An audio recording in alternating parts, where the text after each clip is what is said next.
La capitale tchadienne N'Djamena accueille et abrite ce jour un sommet d'urgence de la communauté des États de l'Afrique centrale, la communauté économique et monétaire des États de l'Afrique centrale, la CEMAC.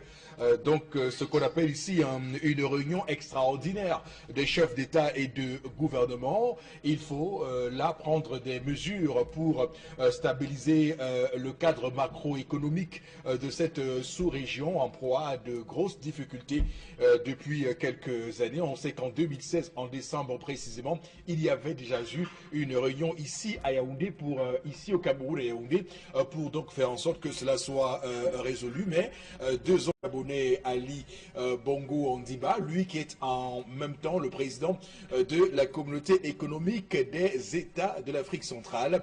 Et donc cette réunion est accueillie à N'Djamena par le président Idriss Déby, lui qui est le président en exercice de la communauté économique et monétaire de l'Afrique centrale, avec évidemment, on verra très bien quelle sera la réaction du président de la commission de la CEMAC, Daniel Ondo. Donc on verra très bien comment tout cela se passe.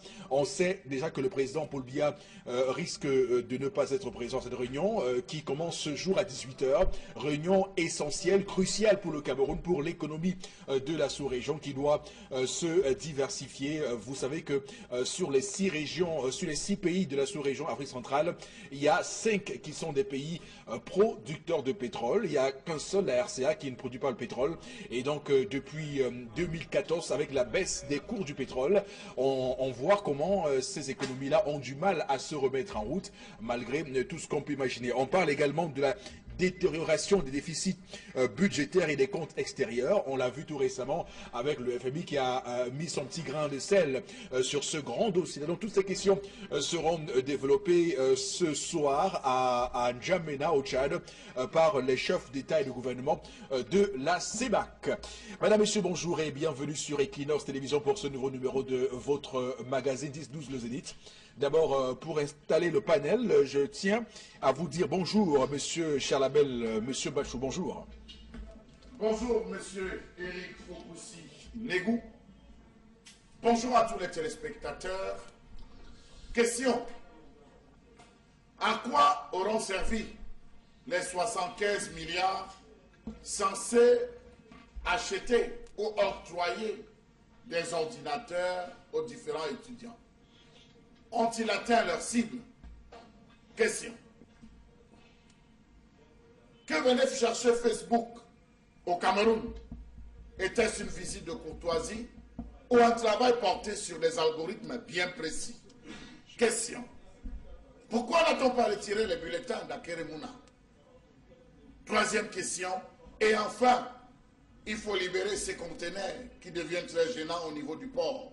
Parce que là, on va dire les conteneurs contenant les gadgets de la campagne électorale, chercher où les déposer, on s'en plaint déjà. Voilà, madame, monsieur, pour ceux qui découvrent l'émission, Charles Amel Mbachou sera bel et bien présent avec nous à 10h30 dans La Colère de Charles Amel, donc une chronique épicée, j'ai envie de dire, au goût parfois amer.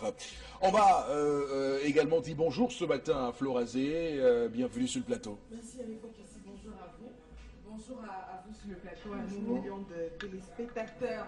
Salama a parlé des chiffres également, on a cet appui de 3 milliards de francs CFA des Nations Unies pour le plan d'assistance humanitaire. Et puis vous pouvez imaginer les réactions sur la table, c'est rouge déjà sur la différentes collectes qui s'est donc effectuée à travers les 10 régions du pays. Où est donc passé cet argent? En tout cas, on en parle dans le cadre de la revue des réseaux sociaux avec pas mal d'autres éléments. Et il faut pousser, on restera également au cœur de la politique au Cameroun. D'accord, également sur le plateau ce matin, bon, Bengal, bonjour et bienvenue. Bonjour, monsieur Fokoussi Négou. Bonjour à vous, chers téléspectateurs. Je reste moi aussi dans le sillage de la crise anglophone, mais pas là-bas, ici à Douala.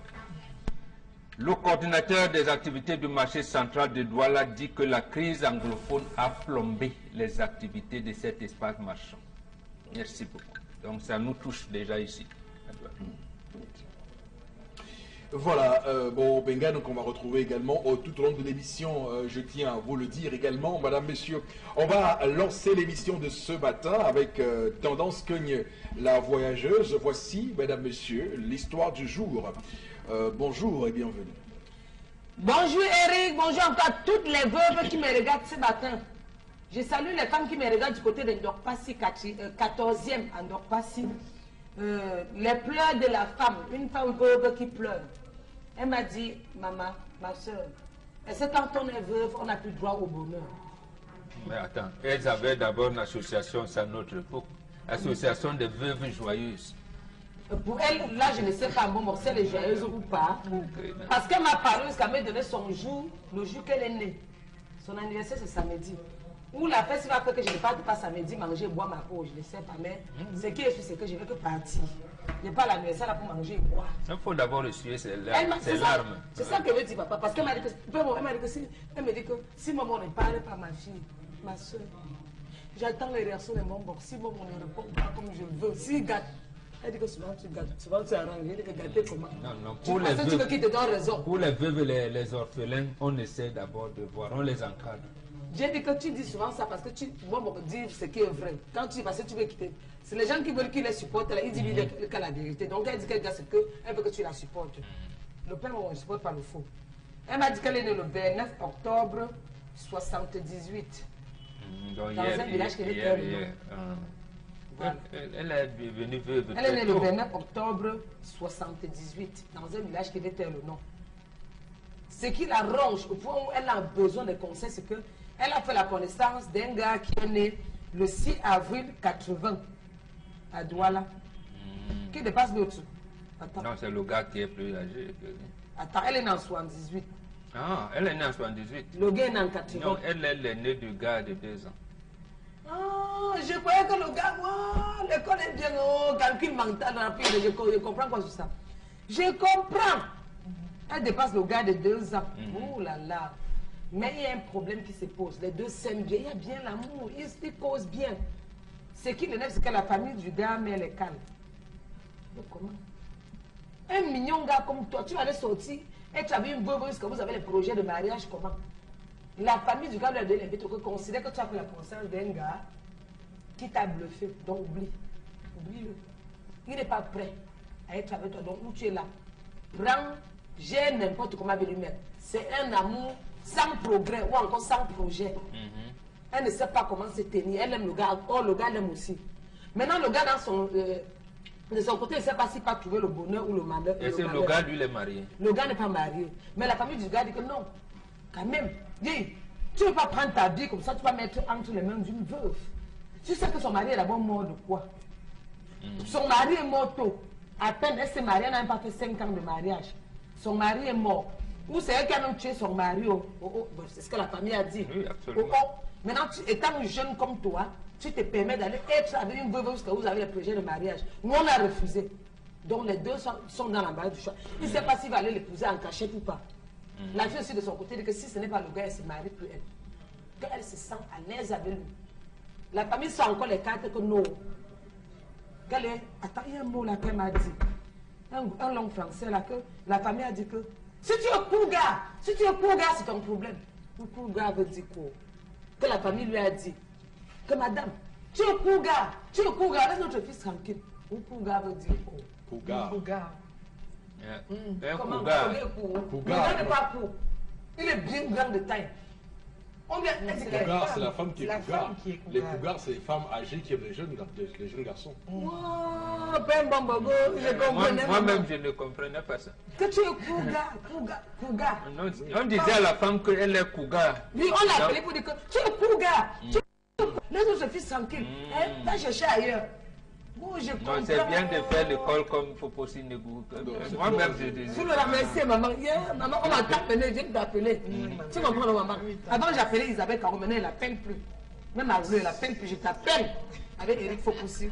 Donc, une femme, quand on dit qu'elle est cougar, qu'elle est au gars tranquille, est-ce que, je ne sais pas comment vous poser les questions, est-ce que si c'est vous allez partir vous marier en cachette? Je ne sais pas comment vous commencer par poser oui, en cachette, c'est ça. Est-ce que vous pouvez désobéir aux parents, partir épouser une femme en cachette On dit qu'elle est pour gars, point d'interrogation. Est-ce que toi, maman, tu me peux aussi laisser l'enfant là, tu dis que ouais, mon mari est mort.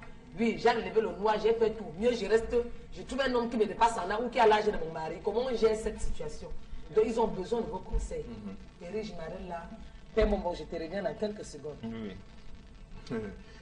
Voilà, l'histoire de ce matin, madame, monsieur, vous comprenez qu'elle est assez complexe puisque ça nous permet de creuser plusieurs sillons dans ce champ vaste de plusieurs hectares de situation.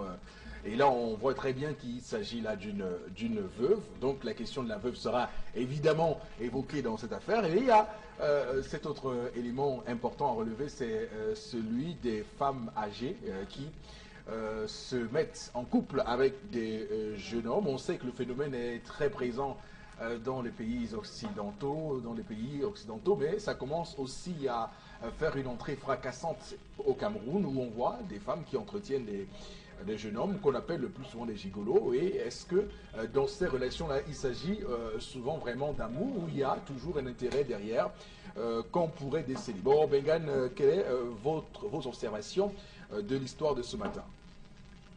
Il y en a plusieurs. Premièrement, la famille du garçon a bien raison, et c'est légitime de poser ces questions-là.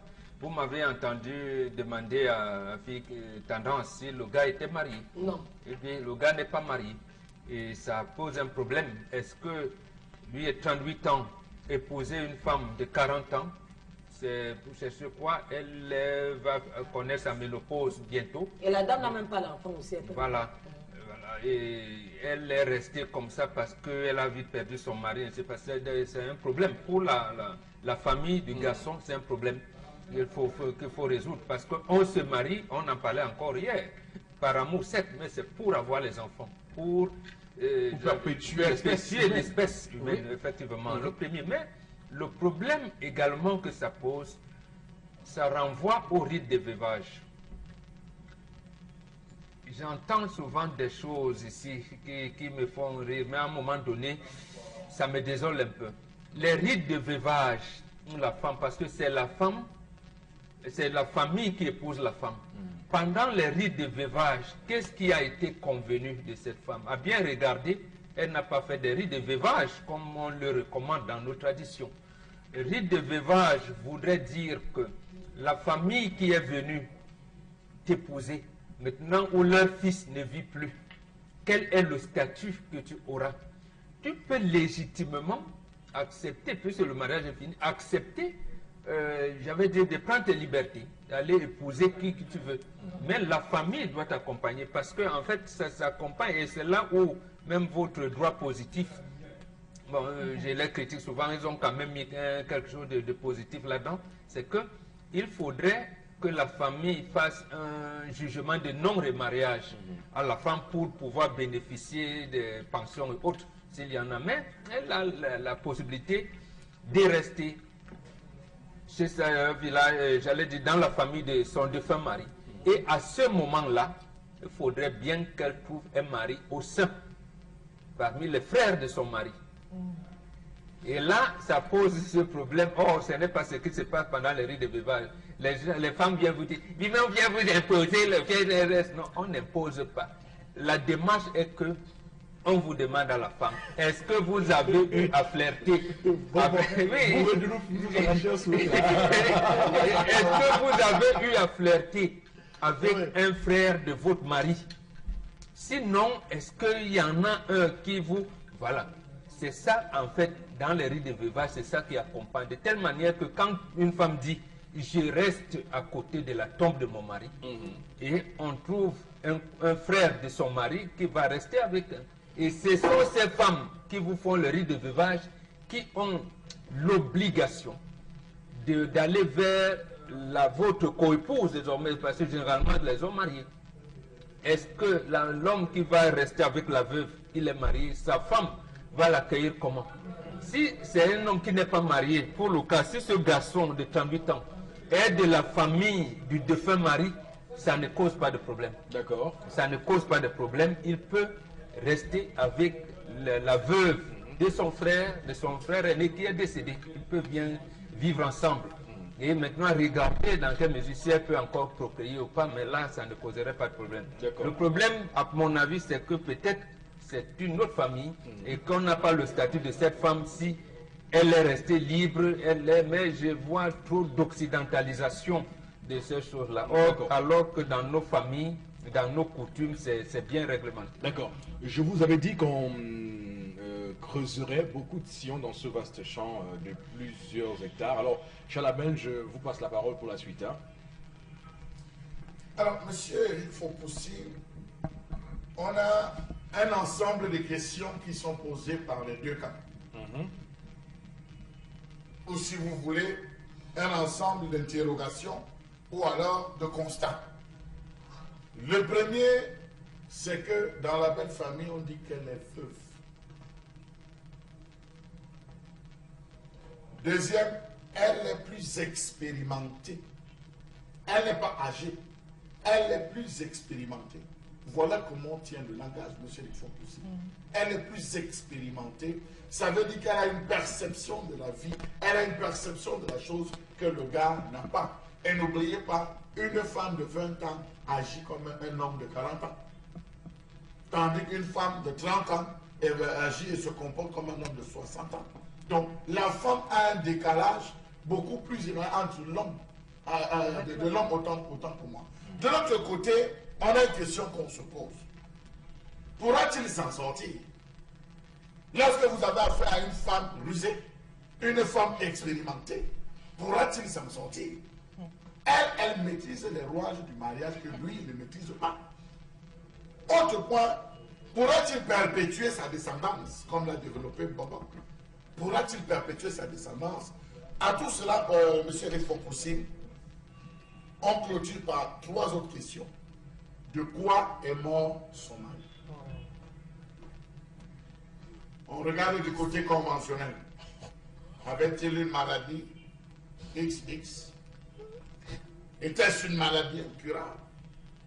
Était-ce un accident de circulation? S'il est décédé de suite d'une maladie incurable, ça ouvre encore à deux cas. Ont-ils fait des bilans médicaux? Est-ce que s'il est décédé de suite d'accident, ça ouvre encore à deux cas. L'a-t-on vendu? Est-elle sorcière? Si cela n'est pas le cas, monsieur, il faut possible. On va chuter sur le dernier cas. Est-elle frappée du sceau de la malédiction qui consiste à ce qu'elle perde 7 à 9 maris? Parce qu'il y a des familles où le sceau de la malédiction va frapper une fille. Elle devra perdre 7 hommes. Pour être en paix, elle devra perdre 7 hommes. Ou 9, oui. Ou 9, oui. 7 ou 9 hommes pour pouvoir être en paix. Et c'est la raison pour laquelle vous voyez beaucoup de jeunes filles, on la pousse à se marier vite. Lorsque, tant que vous êtes avec elle, c'est-à-dire vous sortez avec elle, peut-être moi je sors avec Flora, rien. Mais lorsque vous contactez déjà officiellement le mariage, monsieur, il faut que vos jours sont comptés. Et vous voyez qu'il y a des femmes dans la société qui sont indexées. Quand tu vas alors dire que gars, fais attention, tu es le quatrième. Le gars dit ok, d'accord. Le quatrième acte et ça va. Le vieux dit tu es le cinquième. Donc jusqu'au septième. Donc je viens à cela pour dire, monsieur, il faut possible que cela pose cet ensemble de problèmes aujourd'hui dans la société. N'a-t-elle pas droit au bonheur? Je dis oui, elle a droit au bonheur. Elle a droit de vivre le bonheur. Elle a le droit d'être heureuse.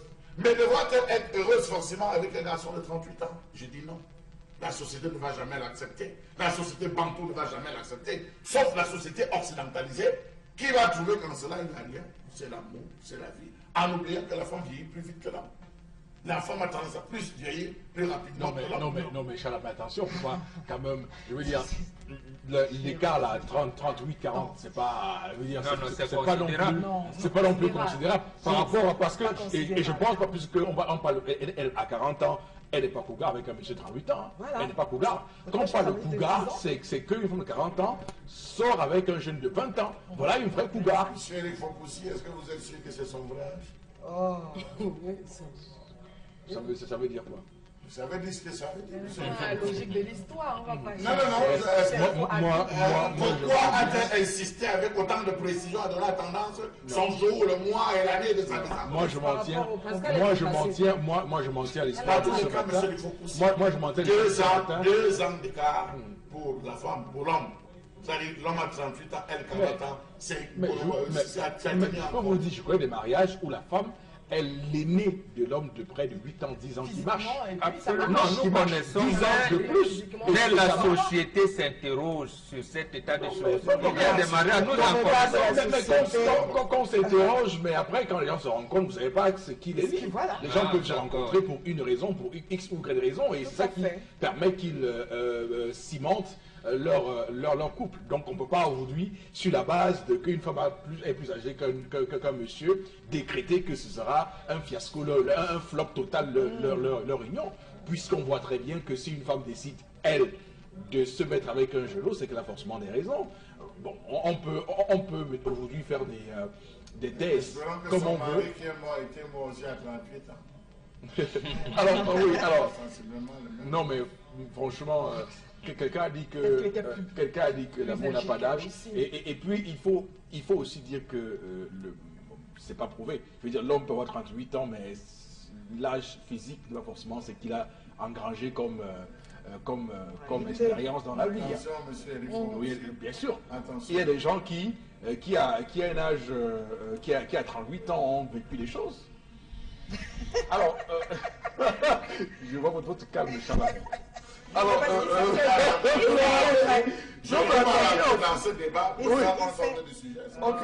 Non, mais c'est le sujet, puisque vous dites que... Non, puisque c'est vous qui avez... Non, mais monsieur Fopossi, vous voulez notre point de vue là-dessus. Je l'ai dit, il a répété. Vous avez le même âge qu'une femme, 30 ans, cette femme va vieillir avant vous. Vous le vouliez ou non. Maintenant, vous pouvez même aimer un garçon de 30 ans. Pourquoi c'est mauvais? Mais on ne dit pas que c'est mauvais, mais on vous dit. Non, il y a un regard de la société sur l'appréciation des choses qui se passent au sein de cette société. Bon. Mais vous pensez que... J'aimerais savoir, il y a quelle loi au Cameroun il n'existe pas, il y a la loi... femme doit être moins âgée qu'un homme? Non, c'est un conseil. Vous avez parlé de décret, non. C'est un conseil. Et vous avez vu, vous l'avez répété hier, que dit souvent le président français par rapport à l'aspect des enfants. Oui. Vous n'êtes pas sûr que c'est parce qu'il a fait le mariage qu'il a fait qu'il tient ce langage? La preuve est que la haute administration publique et privée française est en train de le reprendre sur certains de ces termes. Donc, laissons ça. Vous pouvez faire ce que vous voulez, vous avez vos choix. Mais la société aussi a un regard sur ce qui se passe. On vous conseillera toujours d'être l'aîné de votre épouse au moins de 3 ans. En tout cas, ce qui est certain, c'est que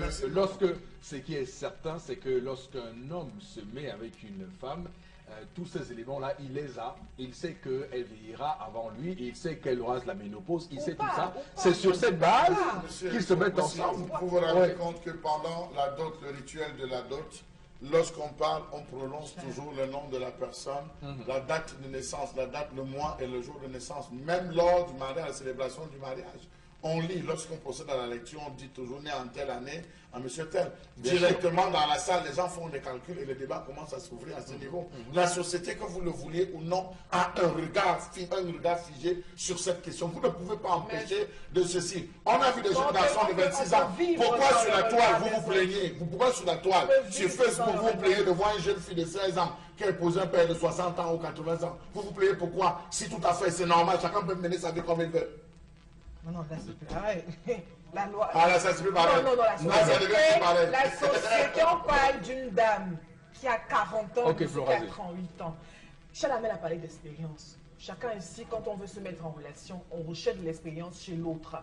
Les femmes vous diront que je voudrais être avec un homme qui a une certaine expérience, que ce soit son âge. Maintenant, quand on parle de maturité et d'un certain acquis qu'on a eu au fil des années, je crois que, est-ce que la veuve, parce que les événements heureux ou pas qu'on peut subir dans la vie, nous donne un certain statut, mon oncle l'a dit.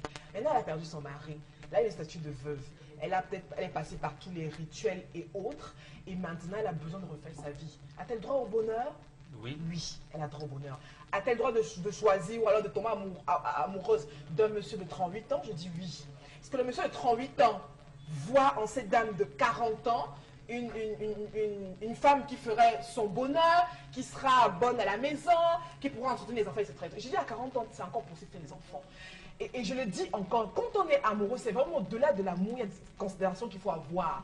C'est-à-dire comment faire face à certaines situations de la vie. On le dit souvent, c'est dans la crise qu'on peut régler un certain nombre de choses. Alors, même si la dame ne réussit pas à faire 5 ou 10 enfants, qui ne vous dit pas que le monsieur, lui, étant amoureux, est prêt à subir ça par amour? Parce que justement, quand les personnes se lient, il n'y a que ces personnes-là qui solidifient leur base. Maintenant, le regard des autres, vous n'allez pas vivre avec le passé des gens éternellement. Monsieur Fopo, si vous êtes repenti, c'est bon. Est-ce que vous êtes prêt à revivre une nouvelle vie, un nouvel engagement? Oui, ok, on y va. On ne va pas rester squatter sur le passé des gens. Elle est veuve, oui, mais quel âge a-t-elle? Est-ce que c'est une bonne femme de foyer? Est-ce que c'est une femme de valeur? Les gens ne recherchent pas ça. On recherche le superficiel. Si, non. Parce que si la famille, parce que ici on m'a, Charles Amel a parlé d'enquête et tout. Est-ce que la famille a bien creusé? Creusé, mais ne creusez pas le côté négatif. Personne n'est parfait. Creusez également, parce que les êtres humains ont tendance à avoir uniquement... Non, justement, non, oui. Parce que non. On n'est pas parfait, Bombok. Maintenant, on prend d'abord les atouts positifs. C'est les atouts positifs qui peuvent, c'est-à-dire influencer sur le négatif. Et maintenant, on fait avec et on avance. D'accord. Donc, je dis qu'à 40 ans, on peut être avec un homme de 37 ans, de 35 ans. Pourquoi pas? Pourquoi pas? Parce que je dis en amour. C'est que l'écart, quand on parle de Kouga ici, n'est pas un écart. Quand on parle de 10 ans, oui, là, je pourrais m'insurger contre cette méthode, cette façon de faire.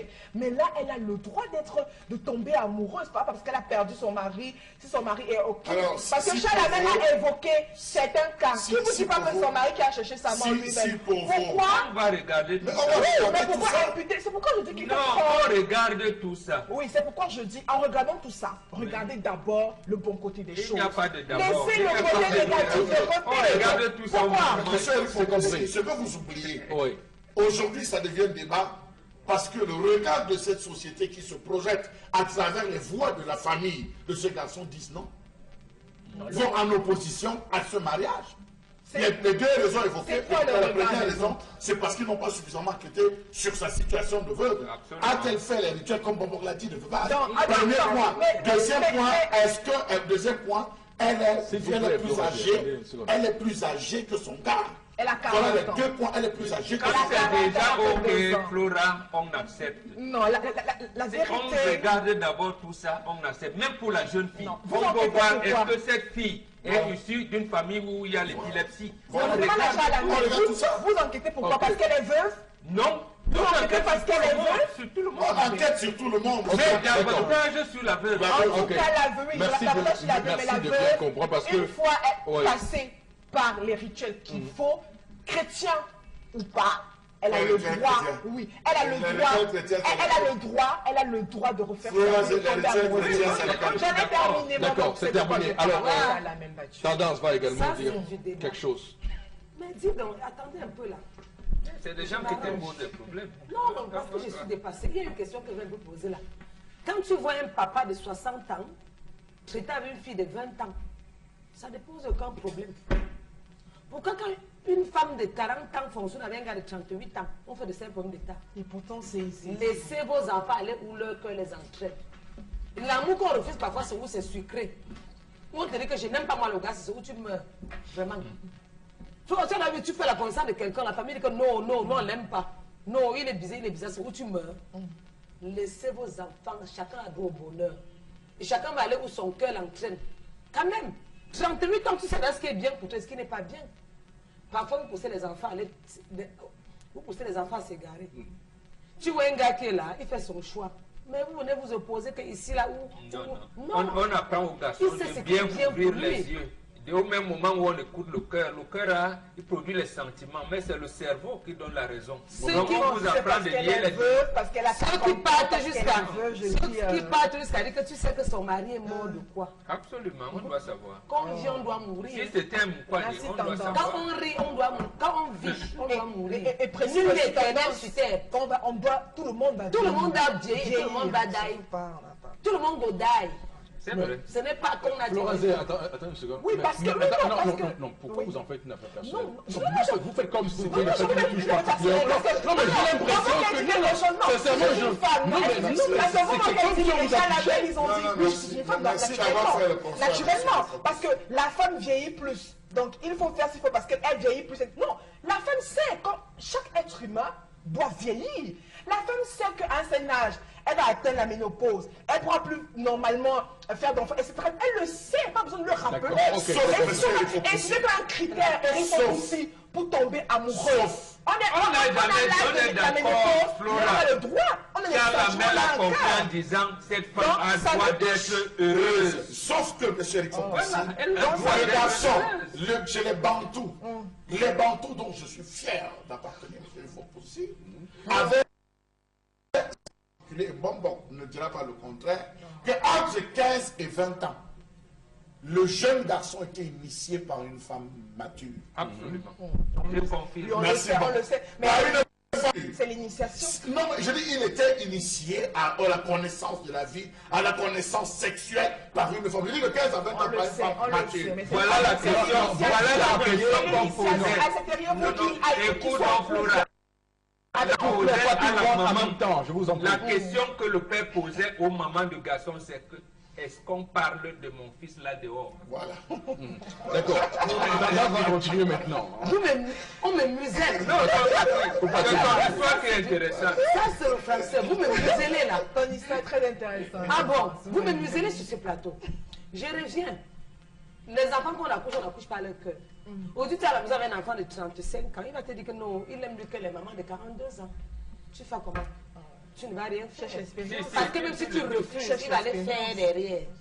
Même si tu mets les cales, il va aller derrière faire. Mieux c'est de lui dire que ouais, mon bébé. Vous vous entendez bien, non? Oui. Je te vois à l'eau. Comment? Je te vois à l'eau. Qui te dit même pas si c'est la femme là qui va. Oui. Qui te dit même pas si c'est la femme. Qui jette beaucoup de gens dans les sissons. Et on va tomber dans l'eau et l'eau va les emporter. Même pas ça.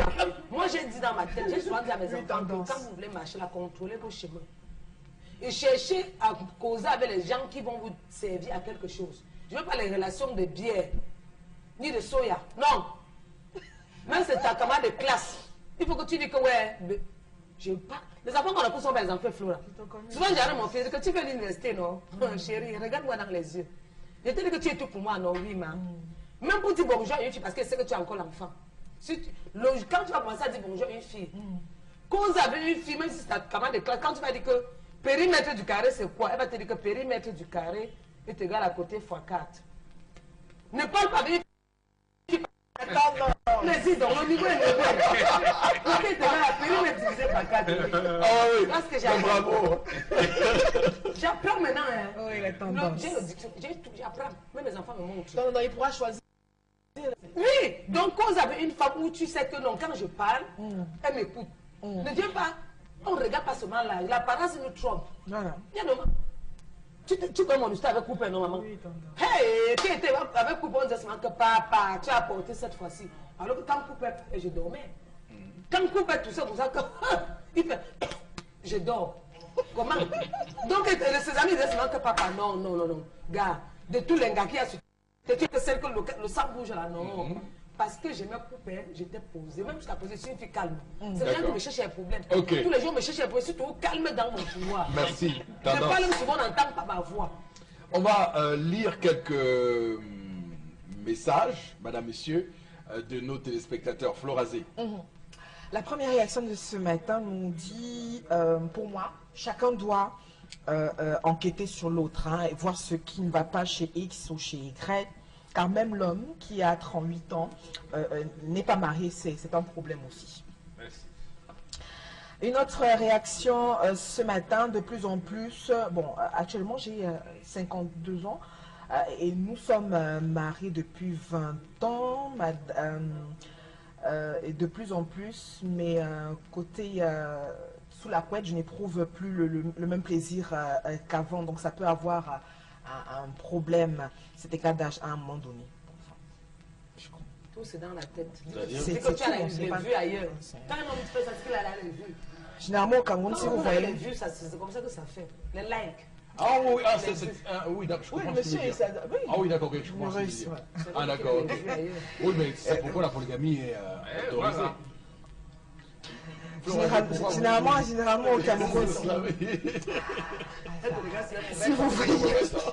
si vous voyez dans un couple que la femme est âgée, est plus âgée que l'homme, c'est pas intérêt, c'est pas l'amour. L'homme doit toujours être, l'homme doit être plus âgé que la femme.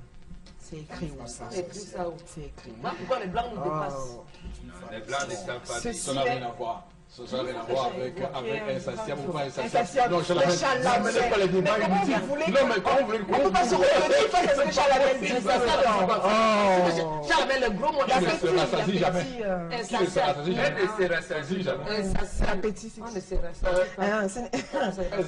C'est que commandent les hormones à 40 ans. Quoi? Non, mais attention, Chalamel. Mais pensez-vous que ce soit justement ceux qui sont moins âgés qui soient capables de combler ces hormones-là? Mais non, c'est pas ça qu'il s'agit. C'est possible qu'à condition. Tout à fait. Juste après l'émission, je vous promets, on fera ce débat. Voilà. Il y a Nina qui réagit ce matin. Elle dit cette relation ne peut être possible qu'à condition que la femme soit respectueuse envers son homme. Merci Nina, c'est même une femme qui parle. Alors, à vous, les hommes d'église, apprenons à prendre également leur place et résoudre les nombreux problèmes que connaît certains couples. Autre réaction, les amis, ils vont faire combien d'enfants ce couple? Elle est vieille, la ménopause est déjà là, c'est Aboubakar qui réagit. Mais à 40 ans, on peut faire d'enfants. Non, à 42 ans. La vérité, ne nous laissons pas aveugler par le côté superficiel des comportements occidentaux qui nous détruisent. Oui, mais pourquoi vous lisez à qui nous détruisent? Pourquoi vous lisez? C'est quelqu'un. Je voudrais que la femme soit moins âgée que son conjoint. La femme vieillit plus que l'homme. Étant donné que cette dame est veuve, elle a droit au bonheur, mais l'âge de celle-ci jouera en sa défaveur. Au fil du temps, c'est Cathy Ayambo. Mais pourquoi veut-elle absolument se marier à 40 ans? Le défunt mari peut avoir laissé les biens. Bon, on a oublié ça. Le défunt mari peut avoir laissé les biens. C'est pour ça que je dis que le gars l'a payé. Non, puisqu'elle a offert une voiture, elle a offert une voiture. Voilà. Elle a offert une voiture. Vous comprenez pourquoi le gars s'accroche mordiquement. Quand vous faites des cadeaux. Non, mais en réalité, j'observe. En réalité, les relations dans lesquelles les femmes sont plus âgées que l'homme sont généralement des relations à 60% intéressées. C'est-à-dire la femme est pleine aux as et le gars c'est un bon gigolo qui profite de ses biens.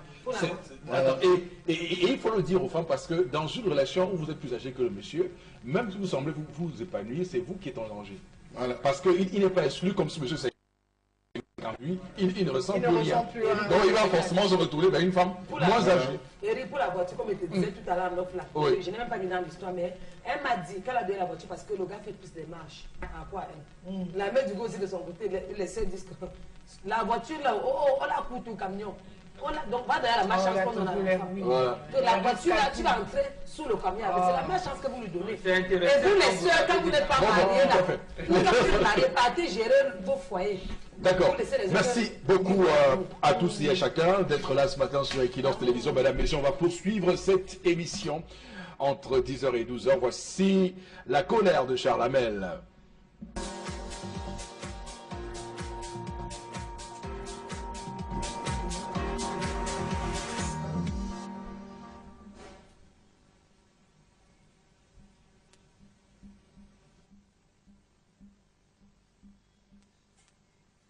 Je m'interroge ce jour sur la question de la réappropriation des valeurs camerounaises.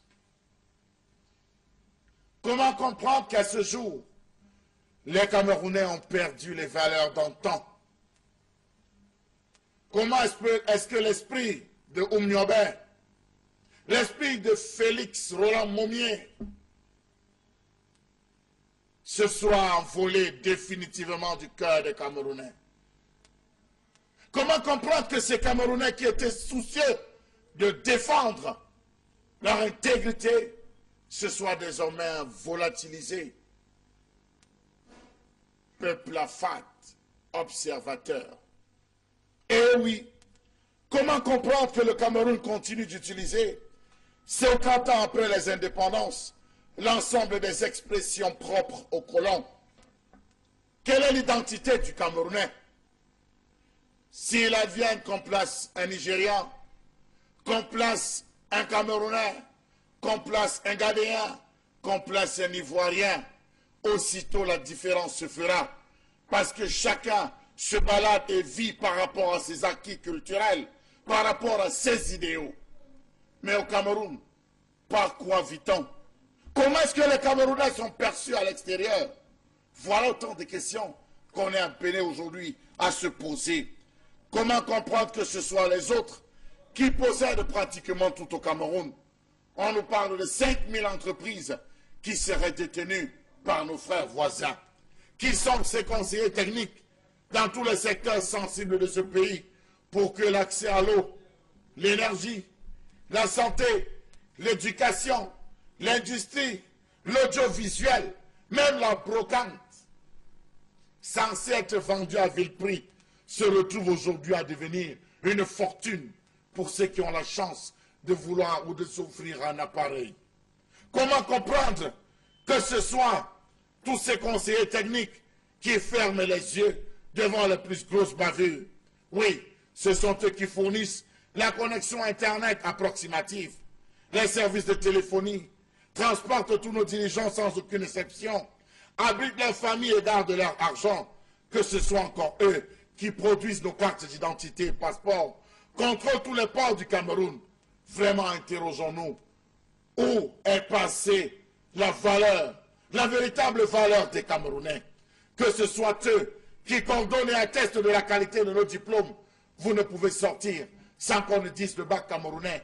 3 points d'interrogation. Le bac camerounais n'est plus sûr, le bac camerounais n'est plus fiable. Les diplômes camerounais, diplômes de la honte. Quand est-ce qu'on va reprendre toutes ces valeurs et créer de véritables valeurs pour nous autres, Camerounais, pourquoi pas africains? Comment comprendre que ce soit eux qui valident et financent la production de nos livres et programmes scolaires? La preuve, regardez tout le scandale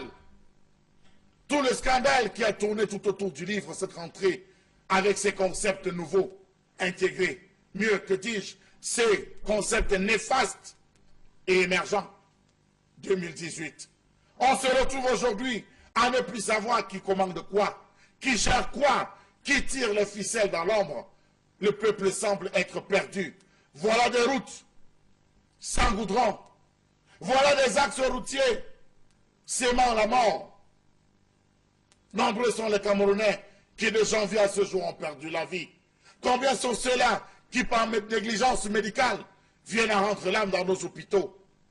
À qui appartiennent les grandes décisions dans ce pays? Si un ministre de la Communication prendra celui de dire, pour ce qui concerne la santé, demandez au ministre de la Santé. Pour ce qui concerne les observateurs, allez au MINAT. Chacun fuit devant ses responsabilités dans ce pays. Comment comprendre qu'on parle encore aujourd'hui de CIL, CEP, cours moyen 1 et 2, ou alors 6e? Qu'est-ce qu'il y a dans ces différentes expressions?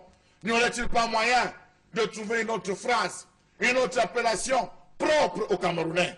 Savez-vous que lorsqu'un Camerounais s'enrichit dans l'immobilier, les étrangers sont encore plus riches? Parce qu'au Cameroun, on passe plus de temps à couper le bois brut, à l'exporter, à l'envoyer à l'extérieur pour qu'ils puissent le transformer et nous le renvoyer à des prix faramineux. Aujourd'hui, dans tous les domiciles, vous rentrez, vous allez voir les armoires, vous allez voir des salons, vous verrez toute la cuisine équipée, non pas à la camerounaise, mais à l'occidentale, à l'occidentaliser, mieux encore, que dis-je, chez ceux qui viennent de chez l'oncle Sam. On se vante désormais d'avoir tout acheté ailleurs. Le Camerounais, qu'est-ce qu'il a? Le menuisier camerounais, qu'est-ce qu'il a? Le cordonnier camerounais, qu'est-ce qu'il a? Le couturier camerounais, qu'est-ce qu'il gagne? L'enseignant camerounais, qu'est-ce qu'il gagne?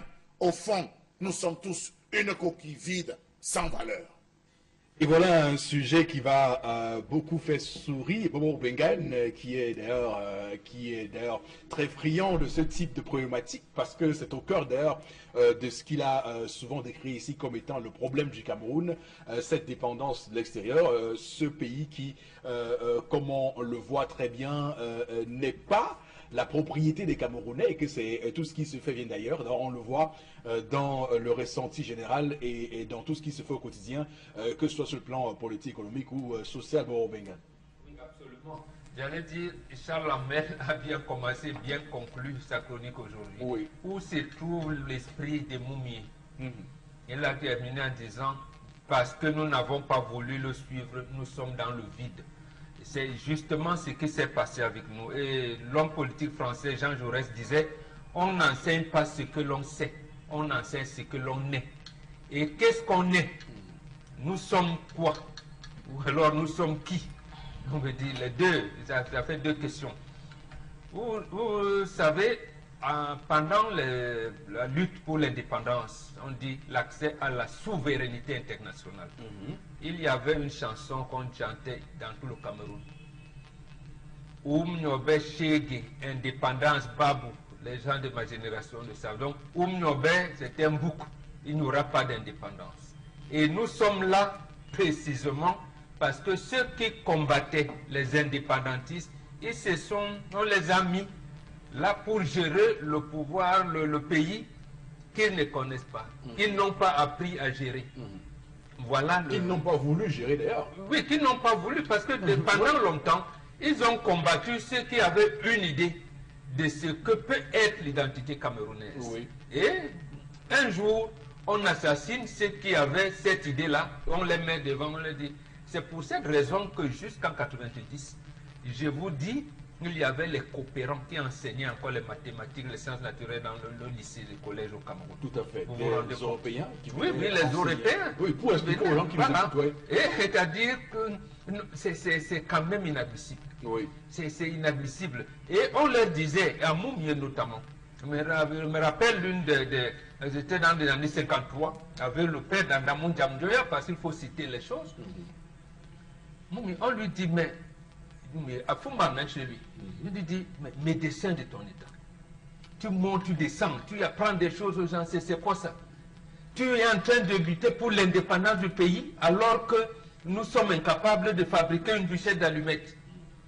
Et Moumi a dit, mais si moi je suis médecin, il avait 28 ans à ce moment-là, si je suis médecin, je dirige un parti comme l'UPC, et je vous dis que nous sommes en mesure d'être indépendants en 1956, parce que c'était ça le programme. En 1956, nous avons tout ce qu'il faut pour prendre toute l'administration, et publique, et privée, et même la défense nationale. On lui a dit, tu es un rêveur.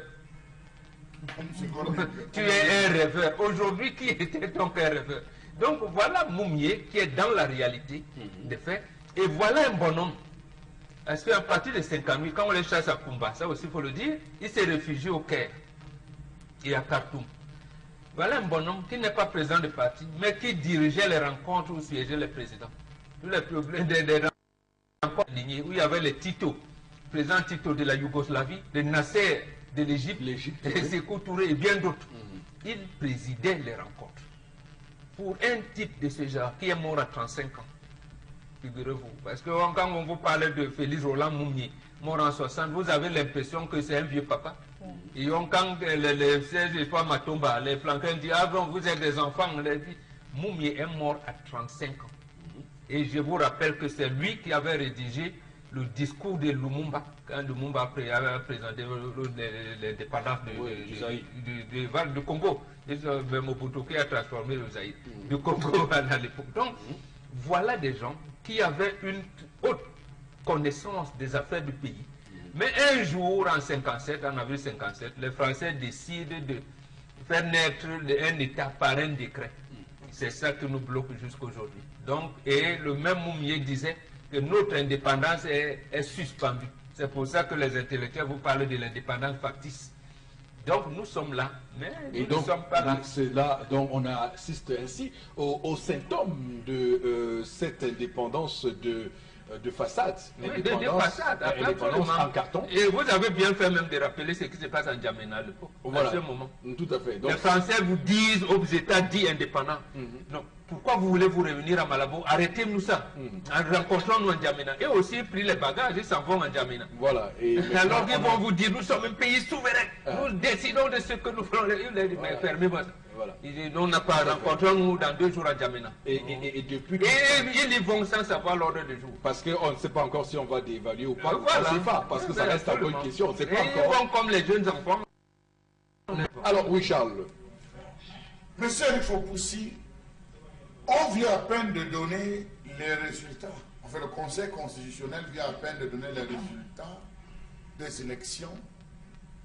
Que tout de suite, les Camerounais sont en train de se poser les questions dans tous les bars, les snack bars. Qu'est-ce que la France a dit? Qu'est-ce que les États-Unis ont dit? Et voilà. Vous voyez jusqu'à quel point les Camerounais ont perdu leur valeur. Ils ne sont pas dupes, ils savent. Non, monsieur Rifopoussi, vous voyez jusqu'à quel point? Qu'est-ce que la France a dit? Les gens vont scruter la page de l'ambassade de France. Il faut que la France parle. Il faut que les États-Unis parlent. Il faut que la Grande-Bretagne parle. Est-ce qu'Angela Merkel a dit quelque chose? Mais monsieur Rifopoussi, de quoi est-ce qu'on parle? Nous-mêmes, nous sommes en train de démontrer que nous ne sommes pas souverains. Ça suppose que ce que nous avons fait, il faudrait que ça... Qui vient nous dire que, eh bien, le Cameroun, vous avez bien fait. Raison pour laquelle on a eu ce type d'observateurs que nous avons eu. Comment comprendre que dans un pays comme le Cameroun, M. Rifopoussi, on importe encore l'eau salée, le glucose, même le cure-dent, le seringue, le cure-dent. Vous arrivez dans un hôpital, on vous dit que monsieur, il n'y a pas de seringue. On n'a pas encore livré. Faites un tour à l'hôpital de Gaza. La pharmacie est vide, je le dis, la pharmacie est vide. Le compartiment pharmacie est vide. Vous posez la question, non, on n'a pas encore livré. Que les gens se retrouvent à mourir pour les Feralgans. Que les gens se retrouvent à mourir pour la simple Nivaquine, monsieur Rifopoussi. C'est grave. C'est grave, monsieur Rifopoussi. Regardez le secteur de transport. Comment est-ce que les Camerounais sont conduits? Le transport urbain. Il y a encore 2 jours, la Socatu a pratiquement abandonné un bus à la montée mobile pour la pomme à Valais-Bessengue. Ça a perturbé la circulation pratiquement toute une demi-journée. Et ça arrête ainsi dans toute la ville. Regardez l'état des taxis. Regardez le transport urbain. Monsieur Rifopoussi, nous sommes à 40-50 ans après les indépendances. On ne parvient pas à boire de l'eau. Sortez là, il y a une crise, monsieur Rifopoussi, en plus sur le boulevard de la Liberté. Et il y a une crise où il vous faut absolument de l'eau. Personne ne va vous donner de l'eau parce que chacun va vous dire les bidons sont vides, je mets l'habitat au fourrage. Si vous n'avez pas de l'eau, et je remercie tous les Chinois qui nous regardent. Si vous n'avez pas de téléphone portable, et quand vous coupez la lumière, vous faites comment? Voilà les gens qui sont retrouvés à voir chez eux, les téléphones sont en multi. Même le briquet, nous avons des gens qui peuvent créer, nous avons des gens qui peuvent façonner. Mais c'est quelle histoire, on vit dans quel pays, monsieur Rifopoussi? Donnez-moi le nom d'un Camerounais qui a un champ de pétrole. Un pétrolier camerounais, quelqu'un qui a réussi à avoir une mine de pétrole. Alors qu'au Nigeria à côté, vous avez des familles qui détiennent des puits pétroliers. Tout à fait. Au Ghana, vous avez des familles qui détiennent des puits pétroliers.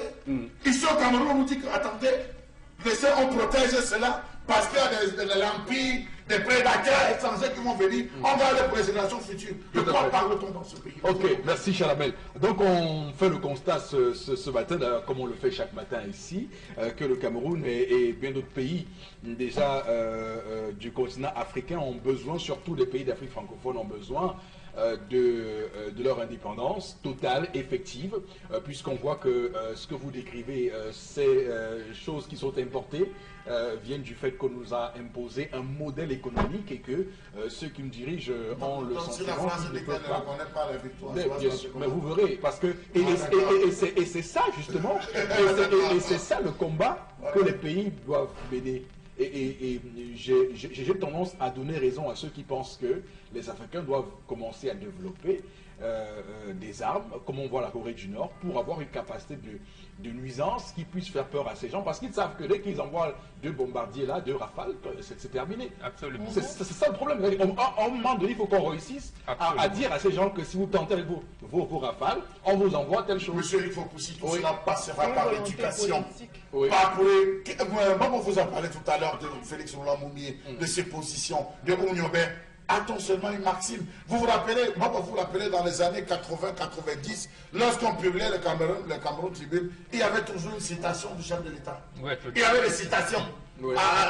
Il y avait des citations qui faisaient quand même réfléchir et qui attiraient quand même les Camerounais à de certaines pensées. Tout cela a disparu. Enseigne-toi ne serait-ce qu'une maxime de Ruben Oumniobé à ses enfants. Est-ce qu'il y a des cours qui portent sur le nationalisme? D'accord. Donc tout ça qui peut permettre, tous ces coups qui peuvent permettre donc à prendre conscience de ce que l'on doit s'affranchir de cette domination et ne plus être que les victimes. Alors il y a tendance qui va dire quand même quelque chose parce qu'on se rend compte que nous Africains, on se sous-estime, on pense que nous sommes trop petits par rapport aux Européens, c'est pourquoi on subit ce qu'ils nous imposent. Et tu vas voir, maintenant on va voir l'homme blanc, on va voir l'homme blanc comme un dieu. L'homme blanc pour nous c'est un dieu, hein. La preuve, va faire un passeport alors c'est un blanc. Va pour un dossier dans les ambassades, si le blanc n'est pas assis, ça va passer vite. Quand le blanc est là, ça marche. Donc lève-toi là, même si tu crées les relations avec un blanc sur Facebook. Tu dis que papa, pardon. Oui, tu dis que papa, pardon. PS là, les voilà. Pour me faire des trucs, on a. Aujourd'hui, même pour communiquer les deux, on fait le blanc de faire la promotion. L'université de quoi à Liège?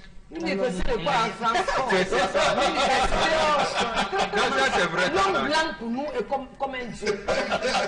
Je vous manque pas, Eric. C'est vrai, c'est vrai. Comment si je manque mon père? Non. Si elle manque, dit que je manque. Non. Voilà. L'homme blanc pour nous aujourd'hui, c'est lui qui fait tout. Donc l'homme blanc passe en première position. Même dans quelqu'un ouvre un hôpital, il faut qu'il y ait un blanc. Est-ce qu'il y a un blanc? Est-ce qu'il y a un blanc? Au SNAP, tu ne peux pas boire. Le directeur, c'est qui? C'est un blanc. Les sociétés où même les Camerounais ont la capacité de travailler, c'est le blanc. Pour aller communiquer. Le blanc, il connaît rien concernant l'école. Il te dit, oui, je suis à Francfort, en France. Je représente l'université en France, pourtant le blanc lui-même manque. Ça, c'est le blanc qui ont pensé à Papalas. Le blanc à Papalas. Oui, c'est terminé. On va, madame, monsieur, prendre une pause et on revient dans un court instant pour la suite de l'émission.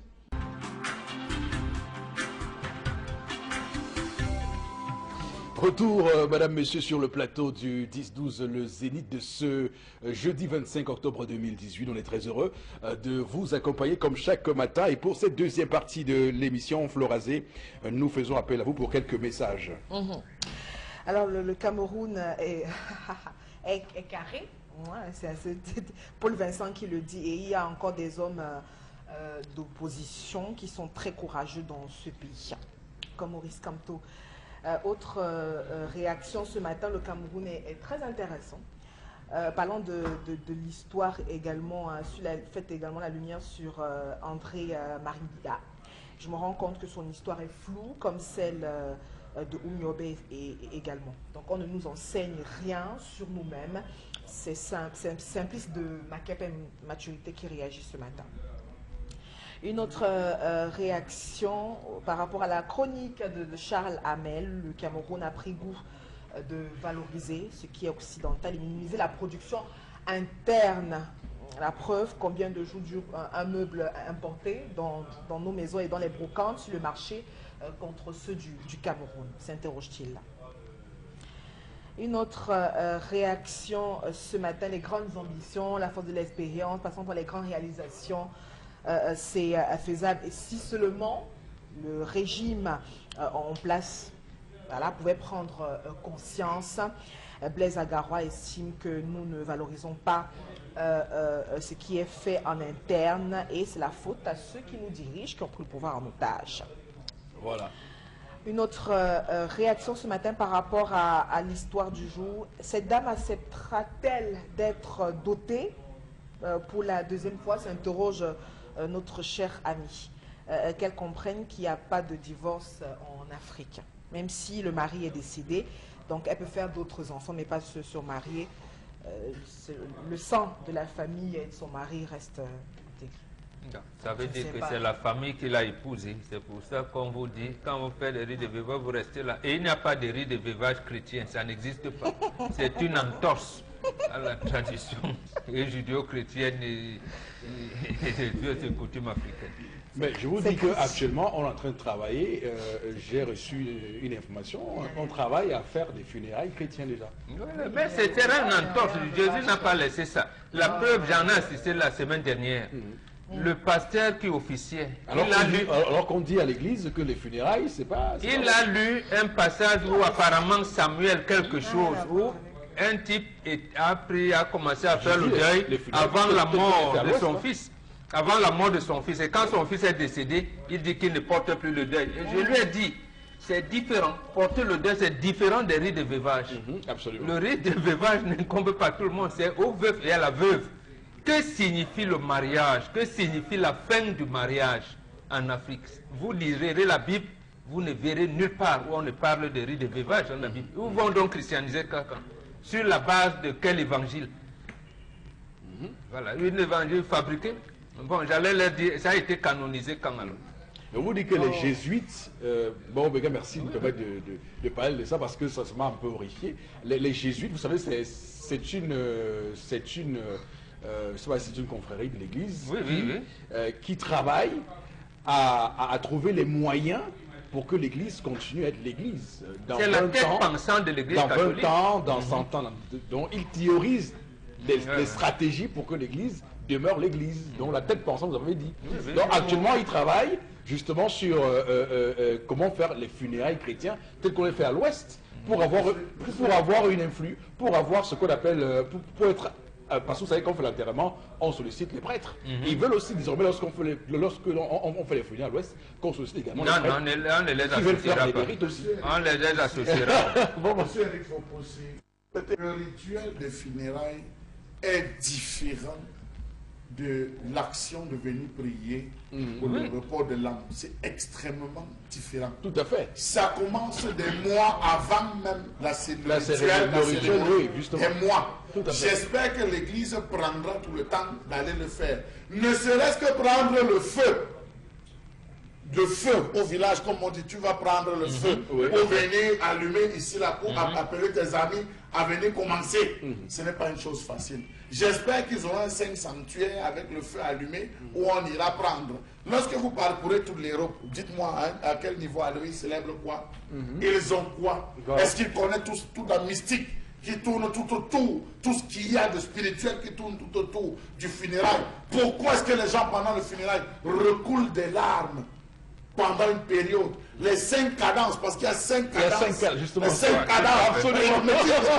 Il maîtrise ça la main, absolument. Les 5 cadences. Donc, vous voyez que, bon, pour l'instant, c'est pas encore entériné. J'imagine que... Non, le problème, en fait, que les jésuites veulent poser, c'est qu'ils se sont rendus compte que la civilisation judéo-chrétienne en Occident, il n'a pas de culture. Par exemple, au bout de 20-25 ans, on détruit systématiquement tous les cimetières. Mais ce qu'ils ne savent pas et ressentent, c'est que allez dans n'importe quelle ville en Occident, vous allez vous rendre compte qu'il y a les esprits qui entrent dans des maisons. Et justement, c'est des esprits qui errent dans la ville parce qu'ils n'ont plus où habiter. Et ils ne savent pas comment nous, on encadre les esprits. Parce que c'est devenu une société matérialiste. Ils veulent donc puiser dans la tradition africaine pour venir soit canoniser, faire des rituels qui ne donneront pas. Et après vont dire que c'est, comment j'appelle ça, l'inculturation. Ils ne peuvent pas donc évangéliser, ça ne participe à rien du tout. En tout cas, on verra. Parce que Florazé réagit. Est-ce que vous savez que la position de la tombe dépend du côté à travers lequel vous avez mis votre cuisine? Oui. Voilà. De la cuisine. La cuisine et la tombe sont liées. Vous allez voir au centre, dans le centre, les tombes c'est devant. À l'ouest, les tombes c'est derrière. Vous regardez où est la cuisine c'est derrière. Mais vous parlez de quoi, Florazé? C'est des choses qui existent. Vos histoires de chrétiens, des trucs de je n'ai rien contre. Je n'ai rien contre que. Et même en Occident, ils se rendent compte que les morts ne sont pas morts. Non, mais permettez-moi de dire un dernier mot là-dessus.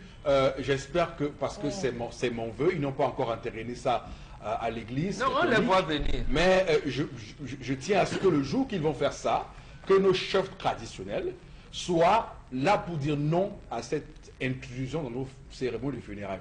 Il n'est pas question... Mais ils ont fait quelque chose. Ils ont procédé à une agression. Bien, quand l'Église participe à l'assassinat de Nobel, je le dis à Mondio Vision, ils installent une croix au sanctuaire de Bambo Mangorlituba. Tout à fait. Nous avons cassé cette croix et l'Église est allée prendre les éléments du régiment d'Altieri Sol Air pour revenir replanter la croix. Replanter la croix. Bon, on leur dit, bon, ça vous sert à quoi? Et dans cette croix de Ngorlituba, Monseigneur Bono y était entré. Quand il est sorti, il en est mort. Non, Monseigneur Mongo. Voilà. Moi, oui, c'est justement. Mais voilà, c'est la... Quels artifices? Elle était très artificielle, on a refusé, c'est disant que la femme qui doit entrer doit savoir mouiller les doigts, laver les habits, et toi on n'a pas besoin. Non, mais vous savez, les vieux, là, chaque femme, elle peut faire le tarot comment? Charlamel, c'est chacun qui sait ce qu'il ressent. La société a organisé, c'est pas chacun qui sait. Je suis désolé, mais Charlamel, vous venez de toucher une fibre sensible de mon être. Il est inadmissible qu'on ait aujourd'hui des gens qui font la promotion de femmes fausses dans notre pays. C'est pas possible.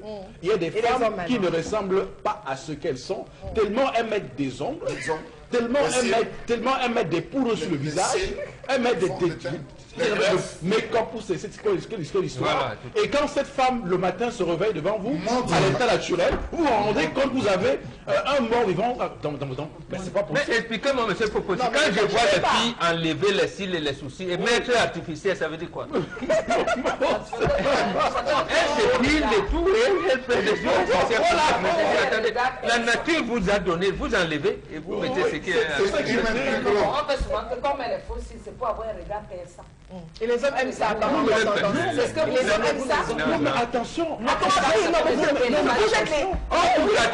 Vous êtes déjà catalogué comme je vous dis qu'il y a une race de femmes dans ce pays, elles constituent la 5e colonne de la résistance, qui n'aiment pas vos affaires de make-up, vos affaires d'ongles, tout ça là. Et ces femmes-là, je leur dis ce matin sur Equinox Télévision, madame, continuez votre combat. C'est pas facile parce que ces femmes-là mettent la pression, mais continuez le combat. Attends, je commence à te citer, il y a Maître Donkey. Voilà. Doki, oui. Doki. Il y a Julingue. Où je mens? Non, je ne mens pas. Julingue, je veux comme. Ah, il y a encore qui est. Non, Haribel Mè. Mani, tu mets bien le make-up, tu fais même les faux ongles, les faux cils. Je vais encore citer. Il y a ma mère. Voilà, ma mère. Mommy. Il y a Saja Nengoussia. Saja, c'est tout. Il y a aussi la mienne là-bas. D'ici, il faut que j'aille à Photonie. Viens dans mon village. C'est petit Paris. Je te reçois. Je t'amène dans mon champ. Je t'amène où est la maison sacrée. Je vais te montrer mon village par cœur. Ok, on termine. Pas mal à la chefferie. D'accord. Alors, Florez, rapidement, on prend la revue des réseaux sociaux de ce matin dans le 10-12, le Zénith, l'émission que vous regardez, madame, monsieur. Non, Eric, il faut pousser 3 informations. Ce matin, la toute première, on reste avec la présidentielle pour cette année 2018, notamment avec le regard des États-Unis qui remettent en question, en cause la réélection du président Paul Biya. En tout cas, on rappelle que le département d'État américain, à travers le ministère des Affaires étrangères des États-Unis, a donc publié un communiqué assez conséquent, et puis dans lequel on a donc cette petite contestation à travers certaines dénonciations également de l'opposition. En tout cas, ils exhortent, on a pu lire dans le communiqué plusieurs... exhortent toutes les parties, y compris même le gouvernement, à respecter l'état de droit, à régler pacifiquement tout différent par la voie légale et à éviter les propos haineux. Ils sont également, le département d'État des États-Unis est également revenu en félicitant aussi en toute diplomatie l'amélioration de la commission électorale camerounaise. Ils ont essayé de comparer par rapport aux élections en 2011, mais toutefois, ils ont cependant constaté un certain nombre d'incompatibilités avant, pendant et après les élections du 7 octobre et ces irrégularités qui n'ont peut-être pas affecté le résultat d'ici dans le communiqué, mais qui n'était ni crédible, ni véritablement libre et équitable, vu les dénonciations sur la scène politique. Ils ont également remis sur la table la crise aux allures de guerre de sécession qui a donc cours dans les régions anglophones, le nord-ouest et le sud-ouest du Cameroun depuis 2 ans déjà, ainsi pour attirer l'attention du président réélu, Eric Foposi. Alors, ce qui est intéressant dans ce que font les Américains, c'est la crise anglophone. Vous savez, on est à la fin du mois d'octobre et on s'avance rapidement pour aller en novembre où nous aurons cette conférence générale anglophone et on sait combien cette question préoccupe le monde entier puisque le Cameroun est dans le golfe de Guinée et que la sécurité dans cette partie, dans cette région est très importante pour ces grandes puissances. Et donc quand les États-Unis parlent de la possibilité de faire débattre cette question au sein du Conseil de sécurité de l'ONU, ça interroge, mais je vois les gens commencer à avoir beaucoup d'espoir. Mais sachez qu'au Conseil de sécurité de l'ONU, s'il y a un seul membre permanent qui est contre, qui a le veto et qui est contre, bon, sachez que c'est peine perdue, hein, donc il n'y a pas de chance parce que vous avez la Chine et la Russie vont forcément se mettre du côté du Cameroun, même si les Américains veulent faire n'importe quoi. Bon, Bengal. Oui. D'abord, je dis, les Américains ont dit au chef de l'État camerounais, vous avez fait des améliorations par rapport à la dernière élection présidentielle de 2011, et c'est acté, c'est bien. Vous avez été élu par des innombrables irrégularités que nous ne supportons pas. Donc ça veut dire que le chef de l'État sait qu'il a un problème de légitimité à résoudre dès maintenant. Et ce problème de légitimité, selon ce communiqué du département d'État, j'allais dire, ne donne pas une bonne lueur d'espoir dans la résolution de la crise du nord-ouest et du sud-ouest. C'est pour ça que les Américains interpellent encore ce chef d'État disant, mal élu que vous êtes, qu'allez-vous faire? Et sachez que le nord-ouest et le sud-ouest nécessitent l'engagement de tout le monde. Mais est-ce que vous avez la légitimité pour le faire? Nous vous donnons une piste, engager un dialogue franc. Parce que votre élection n'a pas été crédible, mais au moins engager un dialogue franc pour que ça ne dégénère pas davantage. Mais bon, on sait que c'est inutile ce qu'ils disent. C'est le précaré français. Oui, oui, absolument. Même si les Américains réussissent à convaincre les Français, on peut l'imaginer, il y aura à voir la question de la Chine, de la Russie, qui eux, au sein du Conseil de sécurité, ne vont pas être aussi facilement... Vous avez tellement raison que vous avez vu le sort qui a été réservé à l'ambassadeur américain dernièrement. Il s'est tu. Tout à fait. Quand il commence à dire en janvier, les Américains vont s'intéresser au processus électoral au Cameroun, surtout l'élection présidentielle. Il sort un communiqué avant d'aller en congé. Quand il revient, il se tasse. Effectivement, parce que dans la répartition géopolitique au monde, nous appartenons aux précarés français. Les Américains peuvent dire ce qu'ils veulent, mais c'est l'Élysée qui va décider. Nous allons dire à la Chine... C'est dommage de le dire, mais c'est vrai. Mais c'est vrai, c'est ça en fait. Oui. C'est ça. Et c'est d'ailleurs, entre autres choses, qui m'ont amené Gbagbo là où il est. Parce qu'il a dit, les décisions de Côte d'Ivoire ne se prennent plus à l'Élysée, mais ici, au bord de la lagune Bruyère. On lui a dit, bon, d'accord, on va voir. Et on va voir. Donc, le chef de l'État le sait. Il va ménager tout pour que, avec son partenaire français,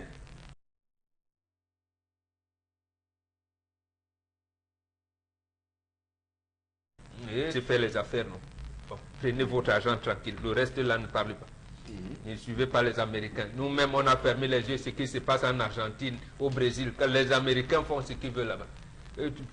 Pour les Chinois, la Corée du Nord, là, n'est-ce pas, on est resté. Quand vous êtes venu en Syrie, n'est-ce pas, on vous a laissé. Hollande, on voulait soutenir, vous avez dit non, laissez-nous donc l'Afrique. Voilà, c'est notre réserve là-bas. Ça nous permet d'avoir un peu de jus. D'accord. Donc les enjeux géopolitiques, géostratégiques qu'on observe aujourd'hui ne peuvent pas se concrétiser en acte pour les Américains. Ils auront beau dire ce qu'ils vont dire, ça ne sera qu'une tempête dans un verre d'eau. On le voit très bien. Alors Florazon, on continue avec l'autre information.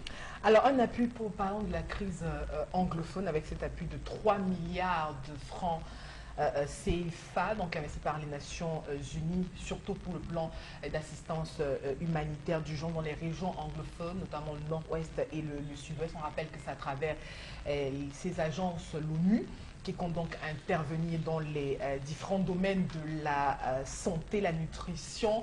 On parle également de l'accès à l'eau potable, ainsi que la mise en place des clubs pour jeunes, surtout sur la prévention de la violence, les questions de logement.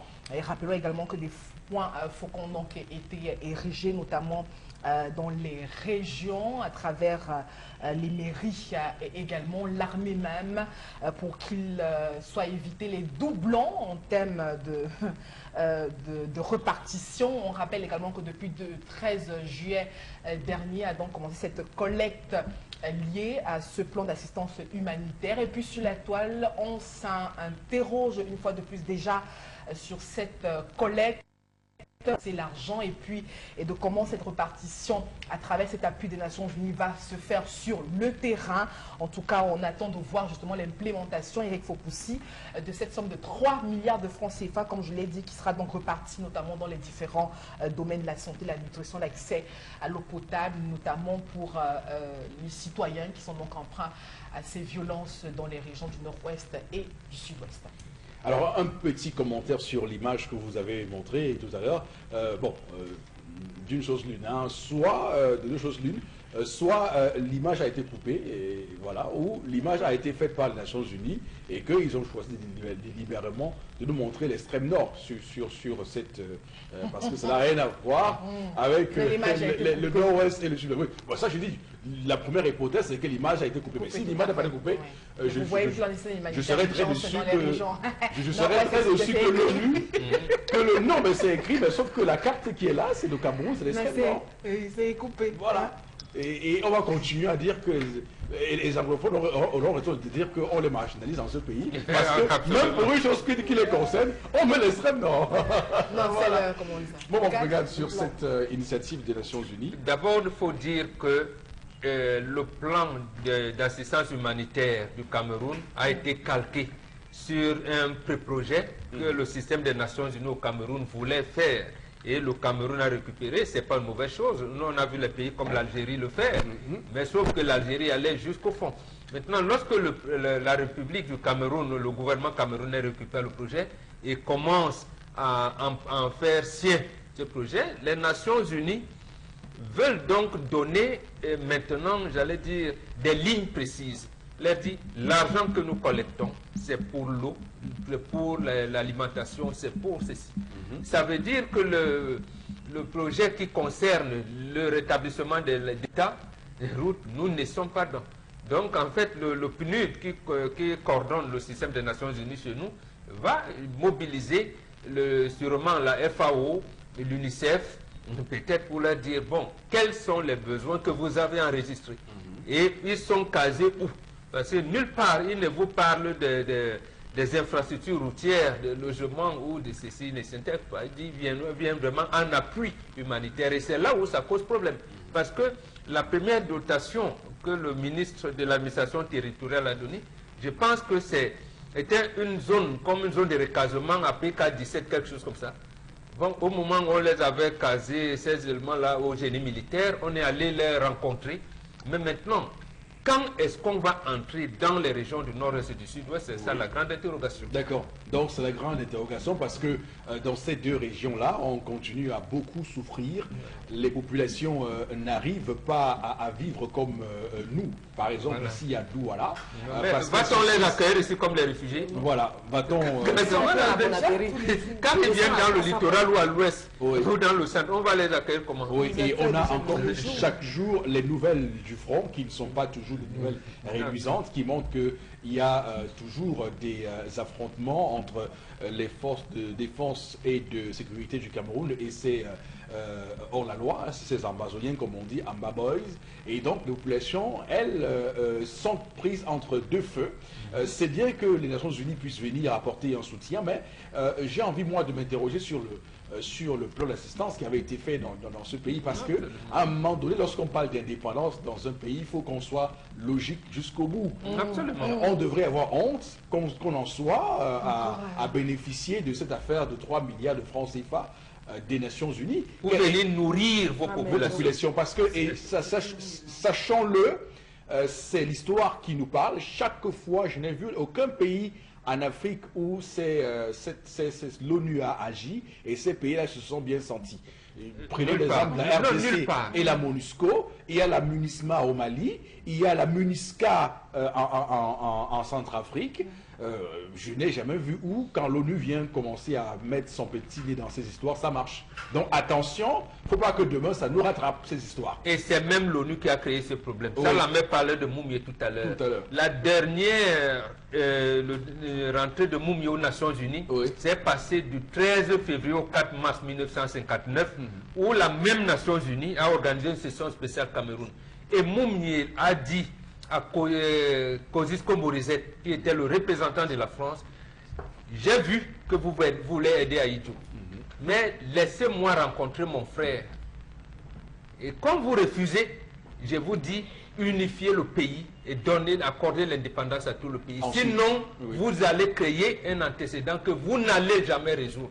Voilà Félix Roland Moumié aux Nations Unies. Oui, absolument. Comme un prophète. Voilà quelqu'un qui aimait son pays et qu'on a chassé. Et voilà, il a dit ces choses en 1959. Et ça nous arrive aujourd'hui. Ça nous arrive aujourd'hui. Et donc l'ONU est en train de vouloir jouer aux pompiers pyromanes, là, clairement. Oui, absolument. Alors il faut faire attention à ce que fait l'ONU. Donc vous avez donc raison. Après avoir mis le feu, il ne veut plus éteindre. Donc il fait semblant de venir là. Après, il ne résout aucun problème. Il repart. Tout à fait. Donc c'est clair que nous au Cameroun, on doit prendre acte de ça et trouver le moyen de contrer cette entrée en force de l'ONU dans une affaire camerouno-camerounaise. Alors, Charles Hamel. Monsieur Rifopoussi, vous dites des bonnes choses, mais vous occultez de dire ce qui est. C'est que cet argent était destiné à toute autre chose que le plan d'assistance humanitaire. Donc c'est utilisé. Non, ben, écoutez, on a fait ça, Charles Hamel. On n'a pas besoin de dire que ça a été affecté à un autre endroit, parce que la personne qui était le président de cette commission, nous avons commencé à nous interroger sur ce plateau, sur les techniques de collecte de cet argent. L'argent a été collecté de manière brute. Vous voyez des gens qui sont, on a obligé tous les mains, 1 million, 2 millions. Les gens donnaient 105 millions, sur la base de quoi? Au moins 2 millions par ministre. 2 millions d'abord, 2 par ministre, en tant que ministre du gouvernement. Maintenant, en tant qu'élite, voilà. Ils sont allés donner. Tous ceux qui devaient sortir les marchandises au port, on les a braqués au niveau du port, on prélevait. On ne demandait pas votre avis. De nombreuses personnes, lorsqu'ils allaient sortir, disaient, mon frère, tu vas seulement donner l'effort. Ici, ça ne sort pas. On appelait ça le braquage muet. C'est les gens qui enlevaient la chose, qui le disaient de ce côté du port. Monsieur, il faut pousser. On a collecté combien? On ne sait pas encore. On ne sait pas. Cet argent est stocké où?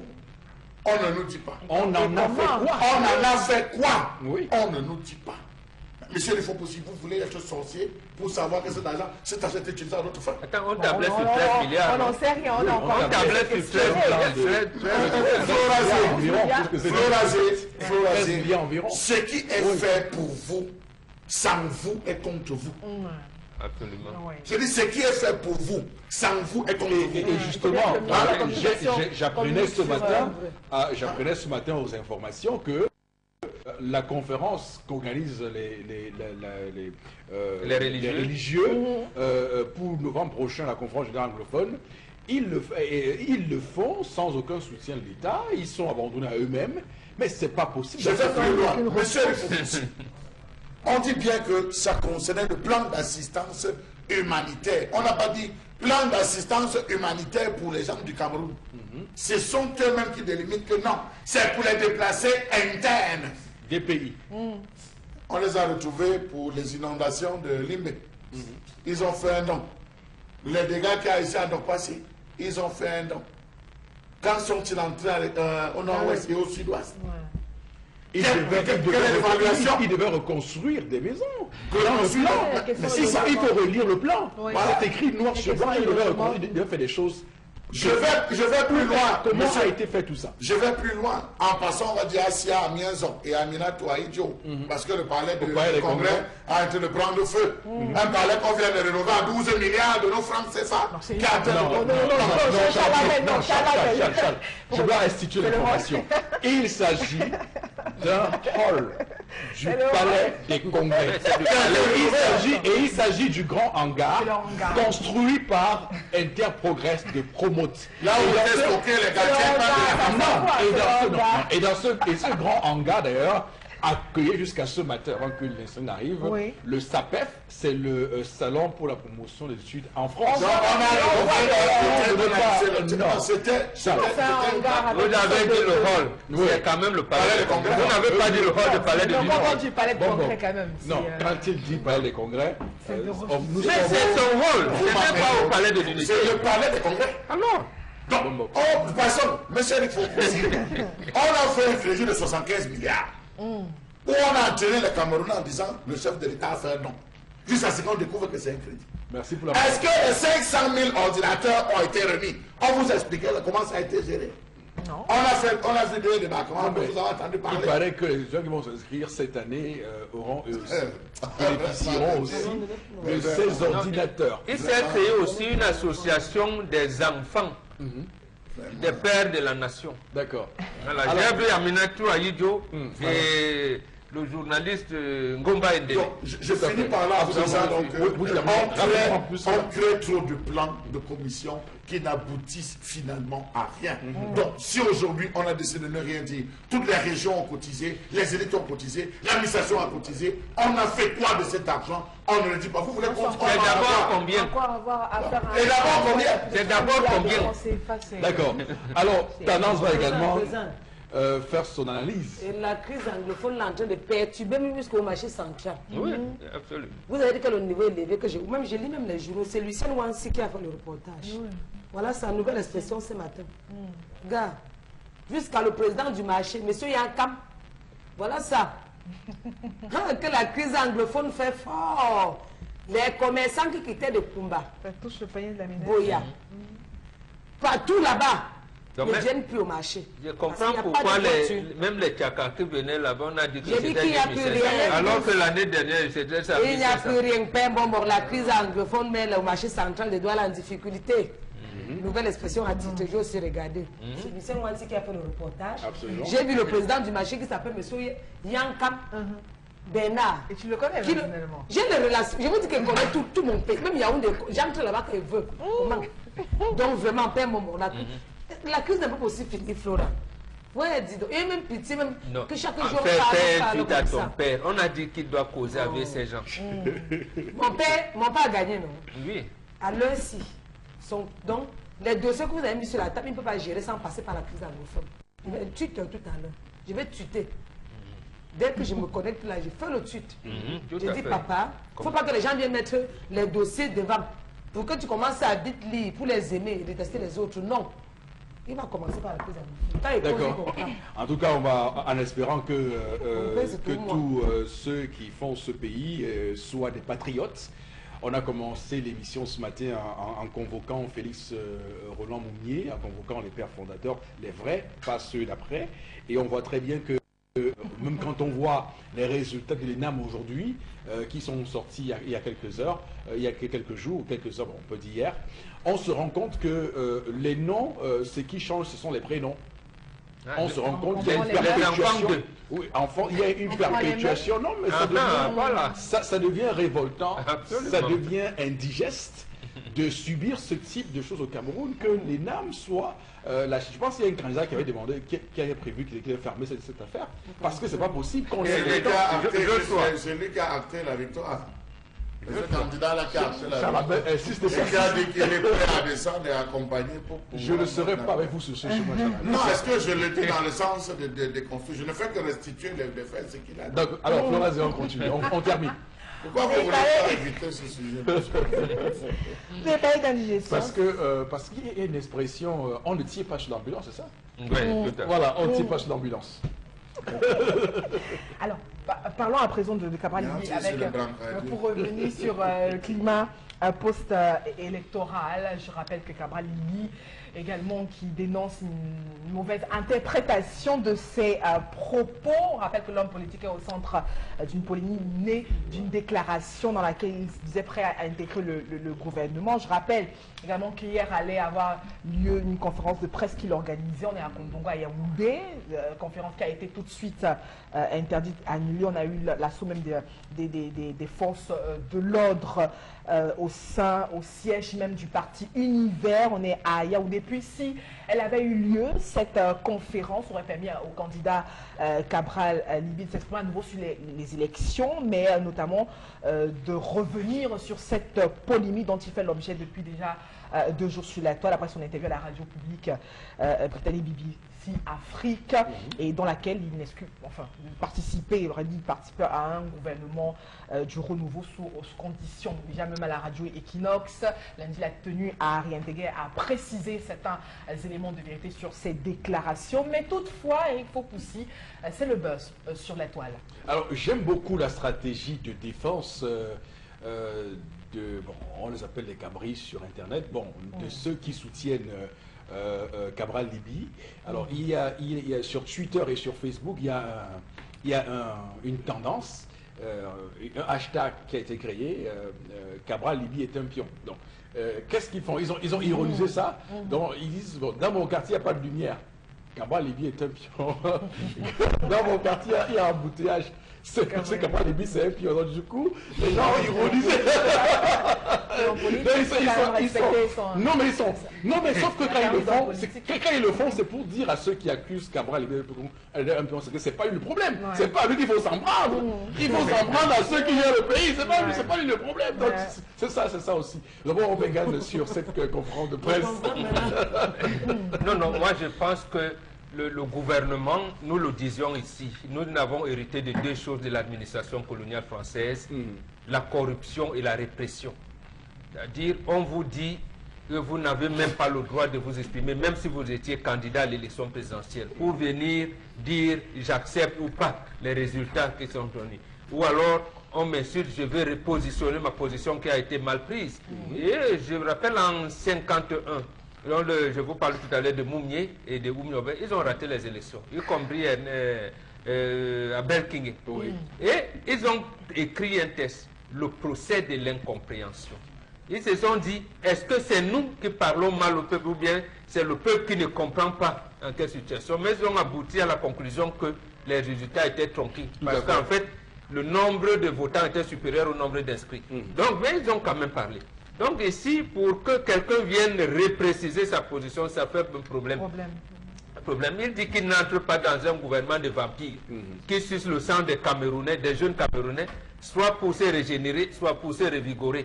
On dit, j'entre si jamais il y a une transition pour enlever Paul Biya au pouvoir. On dit que non, il est prêt à entrer au gouvernement. Donc ça devient quand même un peu difficile. En tout cas, j'aime beaucoup la stratégie qu'il prise parce que ça montre quand même que ça lève le voile sur cette stratégie d'endormissement du peuple qui est fait pour qu'on s'éloigne des vrais sujets, parce qu'il faut dire que c'est pas lui le problème, c'est le pays qui est géré, donc on doit pouvoir s'attaquer à ceux-là.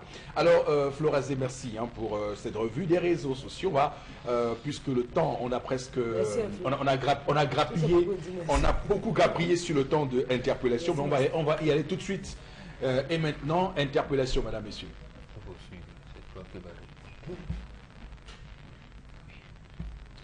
Interpellation. En premier lieu, il faut d'abord l'unité nationale. Parce qu'avec l'unité nationale, c'est déjà le développement. Un pays ne peut pas se développer quand il y a le désordre. Bon, nous invitons le président élu à pouvoir davantage s'engager dans cette voie. Parce qu'il n'y a que l'unité qui puisse faire le développement. Alors, j'aime beaucoup la précision de ce compatriote quand il emploie le terme président élu. Je rappelle que le terme est sujet à controverse sur les réseaux sociaux et partout, puisqu'il y a un candidat qui s'est revendiqué la victoire, dont les partisans appellent président élu.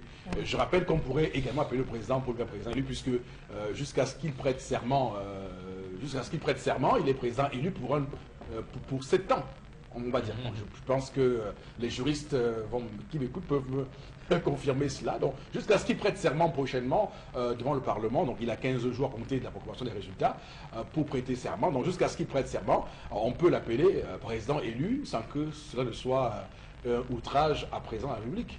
Bon, enfin, bref. Bon, on va commenter cette interpellation ce matin. Non, en un mot, l'unité nationale. Moi je partage le point de vue de notre compatriote. Oui. Parce que ce terme, cette expression unité nationale est née au Cameroun le 1er septembre 1966, au moment où naissait l'Union nationale camerounaise, l'UNC, comme parti unifié. Et à ce moment, l'actuel président est secrétaire général du ministère de l'Éducation nationale. Et qui d'ailleurs là pour occuper les fonctions de secrétaire général à la présidence de la République. En 67. Oui. Un an plus tard, je pense. Oui. Non, en 67. En 66, il est secrétaire. Oui, il est, oui, tout à fait. En 67, il va à la présidence. Non, en 67, il va à la présidence en 68. En 68. Okay. En fait, l'année commence et il termine l'année à la présidence de la République. Donc, en fait, il aurait pu maîtriser l'administration parce que cette expression est née sur sa main. Tout à fait. Mais le drame, c'est que qu'est-ce qu'on met dans unité nationale? Il n'y a aucun contenu. Il n'y a aucun contenu. Je vais revenir surtout au texte de Oum de 51, quand il parle seulement de tribalisme.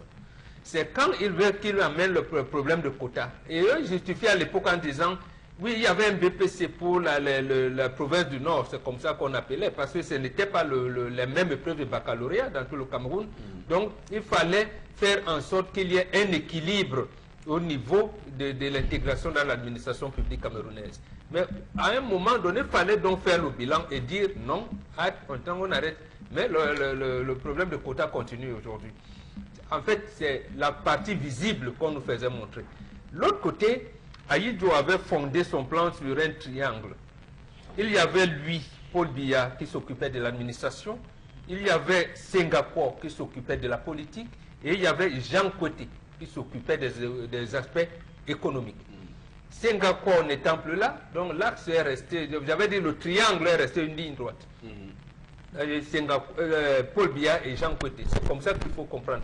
Qu'est-ce qu'ils nous ont donc gardé? Qu'est-ce qu'ils ont gardé pour imprimer dans ce qu'on appelle unité nationale? Où le tribalisme est exacerbé, où l'économie est abandonnée, où l'école est abandonnée, on affecte des gens disciplinairement, on ne sait pas, y compris au sein même de leur propre parti. Parce que l'un est président, l'autre est secrétaire général. Hein. Tout à fait. À notre époque, on pouvait voir Thomas Dakaï Kamga diriger les affaires du RDPC dans le Nord.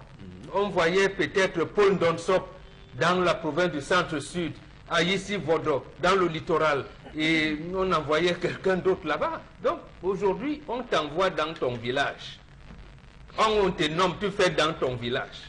Et c'est ça l'unité nationale. Donc j'ai envie de comprendre.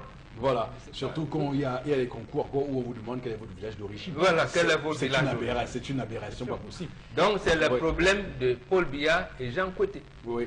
Donc c'est eux qui doivent nous dire ce que c'est, parce que c'est les seuls là maintenant. D'accord. Qui étaient là à l'origine et qui sont encore là. Et qui sont encore au four ironien, qui sont encore au fourneau pour continuer à travailler. Alors, Charles Hamel, j'aimerais vous entendre quand même sur ce concept d'unité nationale. C'est un concept insaisissable. Monsieur Rifopoussi, y a-t-il une différence entre unité nationale et vivre ensemble?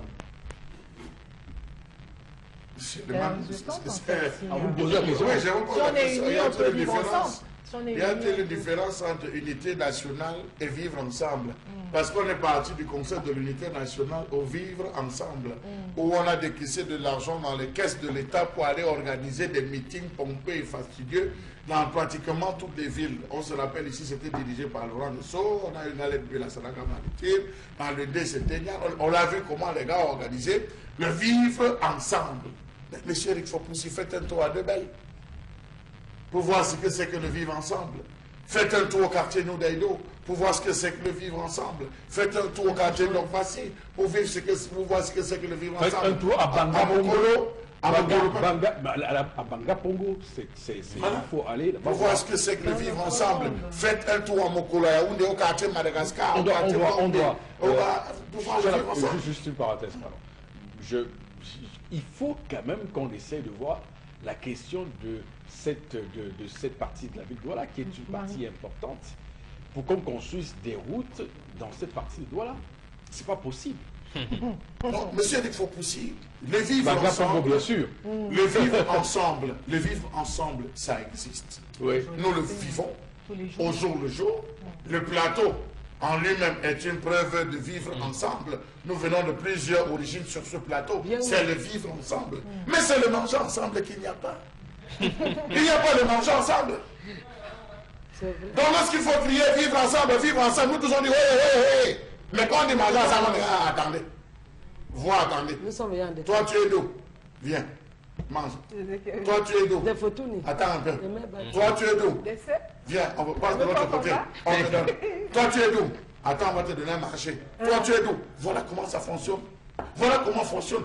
Oh, monsieur Eric Fopoussi, parler d'unité nationale reviendra à apporter tous les secteurs d'activité. Ça veut dire unité nationale pour ce qui concerne la gestion des ressources minières de ce pays, la gestion du sol, la gestion du sous-sol. Parler de l'unité nationale, c'est dire que qu'allons-nous faire pour les concours? On dit unité nationale, on privilégie ça. Unité nationale, on décide qu'il faudrait que désormais qu'on essaie de voir le pétrole, ça rapporte combien, c'est versé dans quelle caisse, on décaisse combien, pour quelle priorité. Et non voir tous ces gens, ces oiseaux de mauvaise augure, ces vampires, comme l'appelle Cabral Libi, qui se mettent à sucer, à ponctionner le sang des Camerounais, à consommer cet argent, à aller se vautrer, se faire soigner des bras, des pieds, des ongles, des cheveux, tout simplement sur le dos et en argent des Camerounais. D'accord, Charles Abel, merci beaucoup. Vous